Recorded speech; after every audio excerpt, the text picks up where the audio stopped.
ব্যানার্জি টিউটোরিয়ালে ফের একবার ছাত্রছাত্রীদের স্বাগত। আজকে আমরা দশম শ্রেণীর 19তম অধ্যায় বিবিধ ঘনবস্তু সংক্রান্ত বাস্তব সমস্যার বাকি থাকা যে অঙ্কগুলো অর্থাৎ 17 এবং 18 দাগের অঙ্কগুলো আজকে আমরা সলভ করে দিচ্ছি। প্রথমে সত্য মিথ্যা দেখো একের অঙ্ক। দুটি একই ধরনের নিরেট অর্ধগোলক যাদের ভূমিতলের প্রত্যেকের ব্যাসার্ধের দৈর্ঘ্য আর একক এবং তা ভূমি বরাবর জোড়া হলে মিলিত ঘনবস্তুর সমগ্র তলের ক্ষেত্রফল হবে 6πr² বর্গ একক। তাহলে আমি ফার্স্ট ফিগার দুটো এঁকে নিচ্ছি। এইটা একটা অর্ধগোলক, নিরেট অর্ধগোলক যার ব্যাসার্ধ হচ্ছে আর একক, আর এইটা আর একটা অর্ধগোলক যার ব্যাসার্ধ হচ্ছে আর। এখন এদেরকে যদি যোগ করি আমরা, ভূমি বরাবর যোগ করলাম, তাহলে রেজাল্ট কি দাঁড়াবে, অর্থাৎ মেন ফিগারটা কিরম দাঁড়াবে?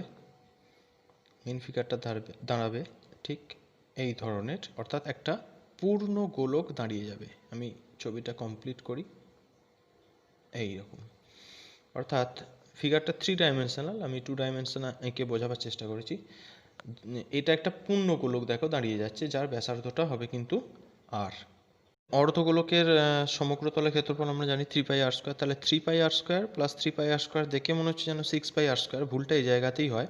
সম্পূর্ণ গোলক হয়ে গেছে, তাহলে সম্পূর্ণ গোলকের ক্ষেত্রে কিন্তু সমগ্র তলের ক্ষেত্রফলটা হবে 4πr²। কাজেই যেটা দেওয়া আছে সেটা কিন্তু মিথ্যা। নেক্সট আমরা চলে যাব 17 দাগে 2-এ বলেছে একটি নিরেট লম্ববৃত্তাকার শঙ্কুর ভূমিতলের ব্যাসার্ধের দৈর্ঘ্য আর একক এবং উচ্চতা h একক এবং তির্যক উচ্চতা l একক। শঙ্কুটিকে ভূমিতলকে এটি নিরেট লম্ববৃত্তাকার চোঙের ভূমিতল বরাবর জুড়ে দেওয়া হলো। তাহলে ছবিটা আমি আঁকতে থাকি। যদি চোঙের এবং শঙ্কুর ভূমিতলের ব্যাসার্ধের দৈর্ঘ্য এবং উচ্চতা একই হয় তবে মিলিত ঘনবস্তুর সমগ্র তলের ক্ষেত্রফল একটা দেওয়া আছে। তাহলে ফার্স্ট আমরা ছবিটা এঁকে নিই। ছবিটা কিরম দাঁড়াবে? একটা চোঙ,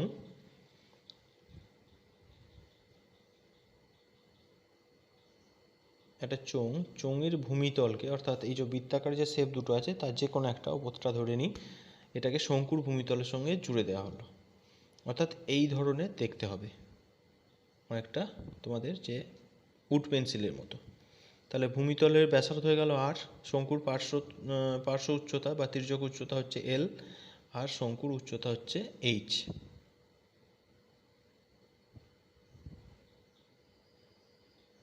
এই কটা তথ্য আমাকে দেওয়া আছে।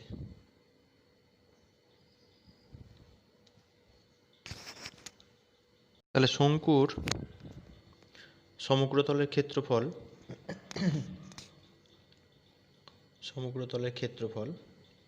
সমান হচ্ছে πrl পার্শ্বতলের ক্ষেত্রফল প্লাস πr² ভূমিতলের ক্ষেত্রফল, দুটো একসঙ্গে করে দিয়েছি πr কমন নিয়ে, আর প্লাস এল এত বর্গ একক। আর চোঙের ক্ষেত্রেও আমরা সমগ্র তলের ক্ষেত্রফলটা বের করে নেব। তাহলে চোঙের সমগ্র তলের ক্ষেত্রফল, চোঙের ক্ষেত্রে আমরা কি জানি না, চারপাশটা হচ্ছে 2πrh, আর ওপরে একটা বৃত্ত নিচে একটা বৃত্ত, অর্থাৎ πr² প্লাস πr² মানে 2πr²। তাহলে চোঙের সমগ্র তলের ক্ষেত্রফল সমান হচ্ছে 2πrh প্লাস 2πr², এত বর্গ একক। এবার এই দুটোকে আমরা যোগ করে দেবো, কারণ দুটো ফিগার যোগ হয়েছে। তাহলে মিলিত ঘনবস্তু সমগ্র তলের ক্ষেত্রফল আমরা এই দুটোকে যোগ করে দেবো, অর্থাৎ মিলিত ঘনবস্তু সমগ্র তলের ক্ষেত্রফল সমান πr ইন্টু আর plus L plus 2πrh plus 2πr²। যোগ করলে দেখো যেটা দেওয়া আছে সেটার সঙ্গে কিন্তু মিলবে না, কাজেই এই যে আমাদের বিবৃতিটা দেওয়া আছে এটাও কিন্তু মিথ্যা।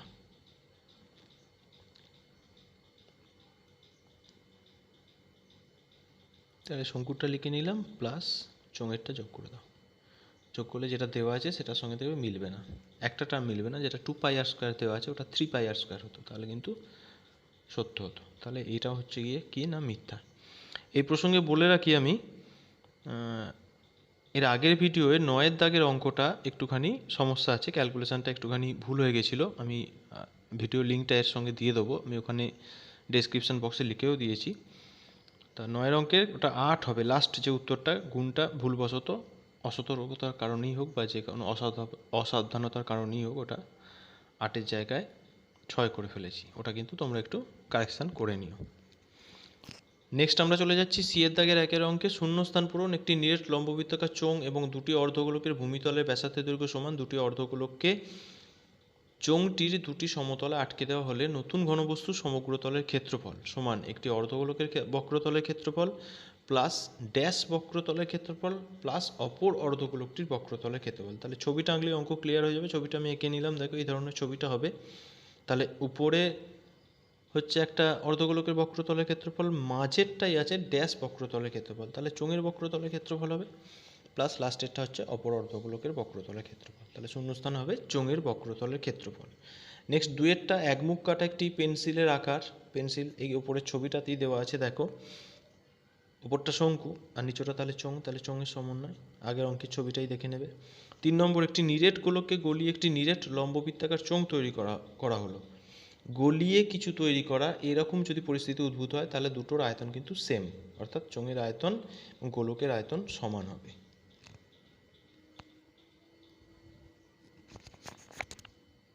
আমরা চলে যাব 18 দাগের একের অঙ্কে একটি নিরেট লম্ববৃত্তাকার শঙ্কুকে গলিয়ে একটি নিরেট লম্ববৃত্তাকার চোঙ তৈরি করা হলো। উভয়ের ব্যাসার্ধের দৈর্ঘ্য সমান। যদি শঙ্কুর উচ্চতা 15 সেন্টিমিটার হয় তবে নিরেট চোঙের উচ্চতা কত হিসেব করি। তাহলে আমি নিরেট লম্ববৃত্তাকার শঙ্কুর নিরেট চোঙের ব্যাসার্ধ ধরে নিই 4 একক, শঙ্কুর উচ্চতা 15 দেওয়া আছে, শর্তানুসারে দুটো আয়তনকে সমান করেছি। দেখো পাই আর স্কোয়ার এইচ সমান 1/3 পাই আর স্কোয়ার 15। তাহলে পাই আর পাইকে দুদিকে প্রথমে ব্যালেন্স করলাম, রয়ে গেল আর স্কোয়ার এইচ সমান হচ্ছে কি না 1/3 আর স্কোয়ার ইন্টু 15। আর স্কোয়ার কেটে গেল, 3 আর 15 কাটলে হচ্ছে 5। তাহলে নির্ণেয় উচ্চতা এইচ সমান 5 বেরোলো, তাই নির্ণেয় উচ্চতা সমান হচ্ছে এবার আমরা করব 5 সেন্টিমিটার। 18 দাগের 2 এর অঙ্ক। 18 দাগের 2 এর অঙ্কে বলা হয়েছে একটি নিরেট লম্ববৃত্তাকার শঙ্কু এবং একটি নিরেট গোলকের ব্যাসার্ধের দৈর্ঘ্য সমান ও আয়তন সমান। গোলকের ব্যাসের দৈর্ঘ্য এবং শঙ্কুর উচ্চতার অনুপাত কত তা হিসেব করে লিখি। তাহলে ধরে নিই, প্রথমে ধরি নিরেট লম্ববৃত্তাকার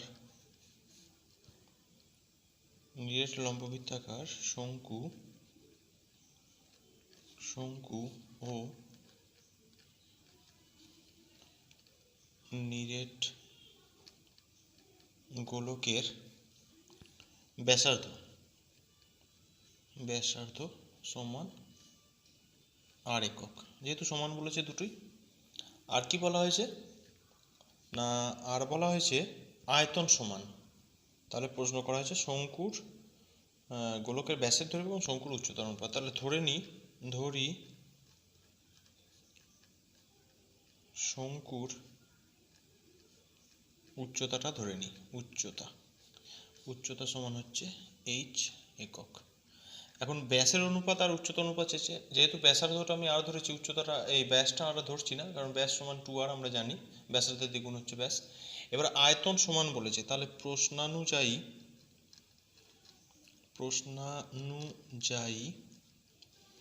গোলকের আয়তন হচ্ছে 4/3 পাই আর কিউ, যেখানে আর হচ্ছে ব্যাসার্ধ, আর আমাদের শঙ্কুর হচ্ছে 1/3 পাই আর স্কোয়ার এইচ, সেখানে আর হচ্ছে ভূমির ব্যাসার্ধ, এইচ হচ্ছে উচ্চতা। এবার আমরা ছোট করছি, তাহলে এখান থেকে 3 কাটলো, পাই কাটলো, তাহলে 4 আর কিউ সমান হচ্ছে আর স্কোয়ার এইচ। নেক্সট আর স্কোয়ার আর কিউ থেকে আর স্কোয়ার কেটে গেলে একটা আর পড়ে থাকছে, বা 4 আর সমান হচ্ছে এইচ, বা যেহেতু ব্যাসার্ধের সঙ্গে উচ্চতার অনুপাত চেয়েছে, তাহলে আমি এটাকে লিখলাম 2 × 2r সমান হচ্ছে এইচ, বা তাহলে 2r by H is equal to হচ্ছে কত না 1/2। তাহলে 2r ইজ টু এইচ বেরিয়ে গেল 1:2। তাহলে 2r মানে হচ্ছে ব্যাস, তাহলে ব্যাস আর উচ্চতার অনুপাত হচ্ছে কত না 1:2। নেক্সট হচ্ছে 18-3-এরটা। 18-3-এরটায় বলা হয়েছে সমান দৈর্ঘ্যের ব্যাস এবং সমান উচ্চতা বিশিষ্ট নিরেট লম্ববৃত্তাকার চোঙ, নিরেট লম্ববৃত্তাকার শঙ্কু ও নিরেট গোলকের আয়তন অনুপাত কত। তাহলে সমান দৈর্ঘ্যের ব্যাস এবং সমান উচ্চতা বিশিষ্ট বলা হয়েছে, তাহলে ধরি প্রত্যেকের ব্যাস সমান হচ্ছে 2r একক। তাহলে ব্যাস যদি 2r একক হয় তাহলে প্রত্যেকের ব্যাসার্ধটা কত হবে? তাহলে ব্যাসার্ধ হবে r একক। আর কি বলেছে? ব্যাসের ব্যাস সমান এবং সমান উচ্চতা বিশিষ্ট। তাহলে ধরি প্রতিটি ঘনবস্তুর উচ্চতা, আমি ইন্ডিভিজুয়াল আর নামগুলো লিখলাম না, উচ্চতা সমান হচ্ছে h একক। তাহলে প্রশ্নে আমাদের চেয়েছে যে আয়তন অনুপাত কত। তাহলে অতএব এবার আমরা সিরিয়ালি লিখব। তাহলে নিরেট লম্ব বৃত্তাকার চোঙ কমা দিয়ে শঙ্কু ও নিরেট গোলকের আয়তনের অনুপাত সমান। তাহলে চোঙের ক্ষেত্রে আয়তন অনুপাত কি না, চোঙের আয়তন হচ্ছে pi r square h is to শঙ্কুর হচ্ছে 1/3 পাই r স্কোয়ার h আর গোলকের হচ্ছে 4/3 পাই r কিউব। তাহলে এবার আমরা ক্যালকুলেশন করি। তাহলে পাই আর স্কোয়ার তিনটেতেই আছে, কেটে গেল। তাহলে h is to 1/3 h is to 4/3 r, এইটা রইল। এখন 3 দিয়ে গুণ করে দিই, কারণ 3টা এইখানের হরে আছে। তাহলে 3 দিয়ে গুণ করলে এটা হচ্ছে 3h ইজ টু এটা হচ্ছে 1h ইজ টু এটা হচ্ছে 4r। এইবার যেহেতু বলেছে যে প্রত্যেকের ব্যাস সমান আর সমান উচ্চতা বিশিষ্ট, তাহলে এখন গোলকের ক্ষেত্রে যেটা r সেটাই কিন্তু h। অর্থাৎ আমরা যদি ছবিটা এখানে ছোট্ট করে আঁকি, এখন এইটা যদি গোলক হয়, গোলকের ক্ষেত্রে যেটা h সেইটা দেখো এইখানে এইটুকু আর, তাহলে এই 2rটাই হবে গোলকের ক্ষেত্রে কি না h। তাহলে সমান 3h is two 1h is two 4r থেকে আমি 2 ইন্টু 2r করে নিলাম। এই 2rটাই কিন্তু হচ্ছে h। তাহলে সমান 3h is two 1h is two এটা হয়ে গেল 2h। তাহলে h এখানে ব্যালেন্স হয়ে গেল। তাহলে h গুলো এখানে ব্যালেন্স হয়ে গেল। তাহলে হলো 3 ইজ টু 1 ইজ টু 2। এটাই হচ্ছে অ্যান্সার। তাহলে এই জায়গাটা কিন্তু খুব ইম্পর্টেন্ট, ছবিটা পাশে এঁকে দিয়েছি কনসেপ্টের জন্য, এটা যেন পরিষ্কার থাকে। নেক্সট আমরা করব 18 4 অঙ্ক বলেছে একটি ঘনবস্তুর নিচের অংশ অর্ধগোলক আকারের এবং উপরের অংশ লম্ববৃত্তাকার শঙ্কু আকারের। যদি দুটি অংশের তলের ক্ষেত্রফল সমান হয় তাহলে ব্যাসার্ধের দৈর্ঘ্য শঙ্কুর উচ্চতার অনুপাত হিসাব করে লিখি। অর্থাৎ ছবিটা যদি আঁকি, ছবিটা এই ধরনের ছবি হবে। উপরের অংশটা শঙ্কু আকৃতির এবং নিচের অংশটা বলেছে অর্ধগোলক আকৃতির। এই ধরনের ছবিটা কিন্তু হবে। এখন এইখানে আমি নিচের অংশটার ব্যাসার্ধ ধরে নিলাম r, অর্থাৎ শঙ্কুরও ভূমির ব্যাসার্ধ r এবং অর্ধগোলকেরও ভূমির ব্যাসার্ধ হচ্ছে r। আর বলেছে শঙ্কুর উচ্চতা, তাহলে উচ্চতাটা আমরা ধরে নিই, উচ্চতাটা ধরে নিলাম h। তাহলে ধরি উভয়ের ভূমির ব্যাসার্ধ সমান হচ্ছে r একক। আরও ধরি শঙ্কুর উচ্চতা সমান হচ্ছে h একক। এরপর আমাদের কি বলেছে না, বলেছে যে দুটি অংশের তলের ক্ষেত্রফল সমান।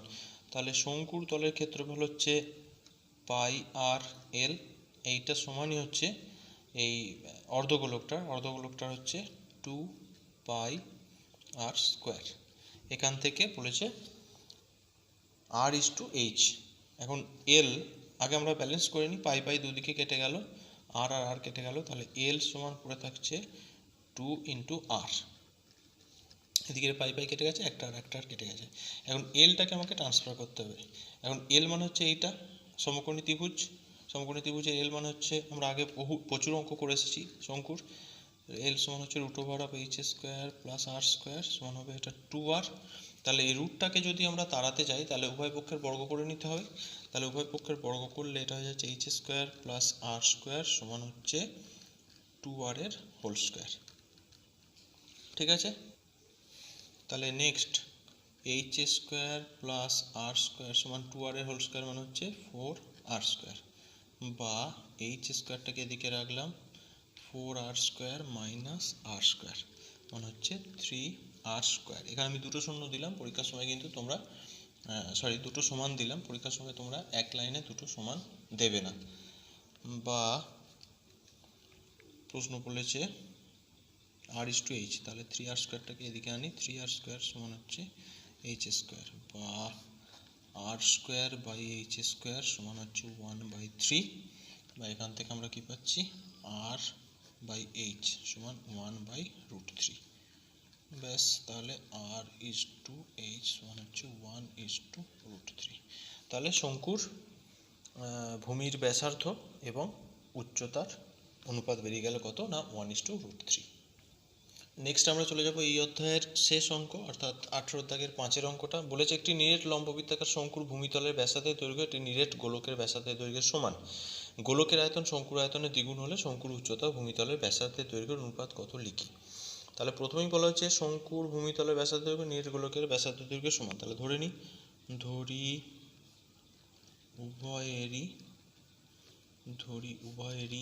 উভয়েরই ভূমির ব্যাসার্ধ সমান r একক। এরপর আমাদের আরও কি করতে হবে, শঙ্কুর উচ্চতাটাকে আমরা ধরে নেব। আচ্ছা, ধরি শঙ্কুর উচ্চতা সমান হচ্ছে h একক। এবার বলেছে যে গোলকের আয়তন শঙ্কুর আয়তনের দ্বিগুণ। তাহলে প্রশ্নানুযায়ী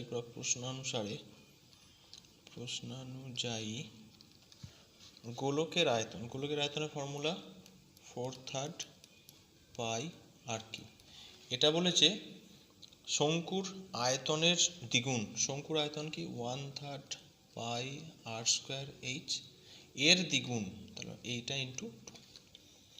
ব্যাস, এবার আমরা ক্যালকুলেশন করলেই যেটা চেয়েছে শঙ্কুর উচ্চতা এবং ভূমিতলের ব্যাসার্ধের অনুপাত, h/r বেরিয়ে চলে আসবে। তাহলে এখান থেকে প্রথমে দেখো 3 কেটে দিলাম, পাই কেটে দিলাম, ছোট করে কাটি।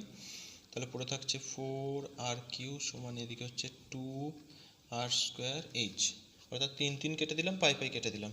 আরও কাটছে, r² আর r³ কাটছে, আর 2 আর 4 কাটছে। তাহলে 2 আর 4 কাটলে 2, r² আর r³ কাটলে একটা r সমান এইদিকে পড়ে থাকছে শুধু h, বা h সমান হচ্ছে 2r ঘুরিয়ে নিলাম, অর্থাৎ চেয়েছে আমাকে h/r সমান 2/1। তাহলে h/r হচ্ছে 2:1, অর্থাৎ শঙ্কুর উচ্চতা এবং ভূমিতলের ব্যাসার্ধের দৈর্ঘ্যের অনুপাত 2:1। তাহলে বিবিধ ঘনবস্তু সংক্রান্ত বাস্তব সমস্যার অধ্যায়টা কিন্তু শেষ হলো। যারা চ্যানেলটাকে এখনও অবধি সাবস্ক্রাইব করে নাওনি তাদের কাছে রিকোয়েস্ট করব চ্যানেলটাকে অতি অবশ্যই সাবস্ক্রাইব করে নাও। আর যারা সাবস্ক্রাইব করে সঙ্গে আছো তাদেরকে অজস্র ধন্যবাদ। ভিডিওগুলো যদি তোমাদের ভালো লাগে তাহলে অতি অবশ্যই লাইক এবং শেয়ার করতে ভুলো না। আর কোনো রকম সমস্যা হলে অতি অবশ্যই কমেন্ট বক্সে জানিও। ধন্যবাদ, সুস্থ থাকো, বাড়িতে থাকো।